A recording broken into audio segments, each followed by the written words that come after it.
শেষমেশ গুরুতর অসুস্থ অবস্থায় মৃত্যুমুখে ঢলে পড়লেন প্রাক্তন সেনা উমাকান্ত দাস। অবহেলা ও শারীরিক নির্যাতনের গুরুতর অভিযোগ উঠল দ্বিতীয় স্ত্রী কল্পনা দাসের বিরুদ্ধে। উমাকান্ত দাস ছিলেন কাটলিছড়ার বাসিন্দা। উল্লেখ্য, তিনি 1971 সালে বাংলাদেশের মুক্তিযুদ্ধে ভারতীয় সেনার হয়ে যুদ্ধ করেছিলেন পাকিস্তানের বিরুদ্ধে। উনার মতো দেশভক্তের এই করুণ পরিণতি হবে তা ভেবে কুল পাচ্ছেন না কাটলিছড়ার জনগণ। অসুস্থ ও অসহায় অবস্থায় ফেলে হঠাৎ উধাও হয়ে যায় উমাকান্তের দ্বিতীয় স্ত্রী কল্পনা দাস। এমনকি স্বামী মারা যাওয়ার পর শ্রাদ্ধ শান্তির দিনেও একবারের জন্য আসেনি স্ত্রী কল্পনা দাস। এদিকে উমাকান্তের দুই ছেলে ও ছেলের বউ, এক মেয়ে ও মেয়ের জামাই সংবাদ মাধ্যমের কাছে ঘটনার বিবরণ তুলে ধরেন। পাড়া পড়শিরাও একই ঘটনা তুলে ধরলেন সংবাদ মাধ্যমের কাছে। শিলচর থেকে সাংবাদিক রাজুদের রিপোর্ট, ভয়েস NE24 চ্যানেল থেকে বর্ণালী মিশ্র। হ্যাঁ, আমার যে শাশুড়ি মারা যাওয়ার পরে বাবাই যে ওয়াইফ যে তার বিয়া করছুন, তাই আমরারে ঘরও থাকতে দিত না। আমরারে, আমার দেওর রে, আমার জাল, আমরা এখানে থাকতাম না, আমরারে থাকতে দিত না। উনার সবসময় উনার বাবার বাড়ির মানুষ, বোন, ভাইয়ের বউ, তারপরে উনার বড় ভাই বড় 2 নম্বর বোনের জামাই দিব্যেন্দু দাস, ভাই হলো বিজন দাস, হ্যাঁ, তারপরে বোন হলো সুপর্ণা। ওরা সবসময় এখানে থাকি আমাদের বাড়ির সব কিছু নিত, আমরারে কোনো কিছু দিত না, কিছু না। ফেব্রুয়ারি মাসে বাবার অ্যাক্সিডেন্ট হয়েছে। তারপরে বাবার অ্যাক্সিডেন্টে যে খরচা হয়েছে তখন তান্ডে আমি কইছি যে বাবা তো এত টাকা পেনশন পাইন। এর আগে আমরা কোনোদিন পেনশনের কিছু দাবিও করছি না, আমরা জিগাইছি ওরা। তখন তান্ডে জিগাইছি যে এইসব গেল টাকা পয়সা বাবার ইয়েতে, আমরা তো করতাম, ছেলে মেয়েরা বউরা আমরা তো এইসব করবই, কিন্তু বাবার পেনশনের টাকাগুলা যায় হই। আমরা তো এতদিন থেকে নিছে না, বাবার ট্রিটমেন্টটা তো অন্য জায়গায় আরও ভালো জায়গাত নিয়ে করানি যায়। তারপরে এদিকে তাই কিছু মাতুন না, কিছুই করে না। তাই খালি এখানে লালাতে বাবাই জমিন কিনছুন, বাবা এই কিনছুন সেই কিনছুন, কিন্তু কিচ্ছু আমরা আজ পর্যন্ত জানি না। হ্যাঁ, তারপরে যখন যখন বাবা গেলা, বাবা হসপিটালে গেলা, বাবাই আমার দেখাইছিলা। আমি আইছি, আমার ছোটো জাল একটু তুই, আমরা দুইজনের সামনে বাবাই কইসুন যে তান্ডে অত্যাচার করছুন।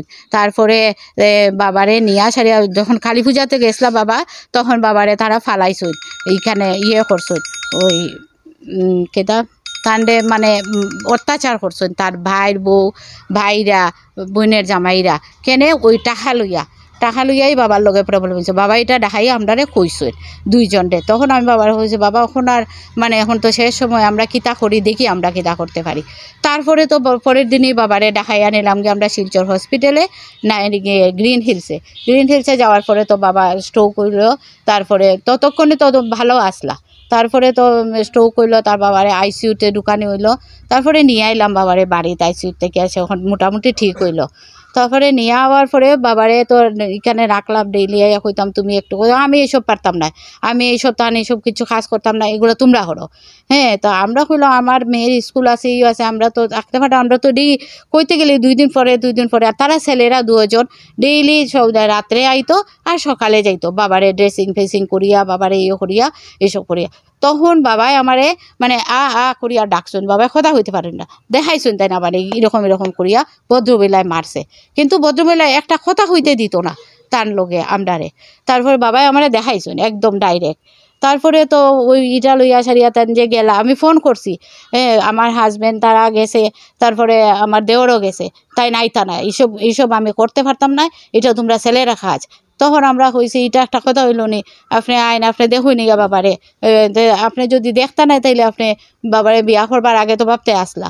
হ্যাঁ, বিয়া যে করছেন এটা কিন্তু আমরা জানি না, কোন দিন করছেন, কোন সময় করছেন, এসব কিন্তু আমরা কিচ্ছু জানি না। আমরাও জানি না, আমার দেবতারা জানে না, আমরা তো বাইরে থাকি।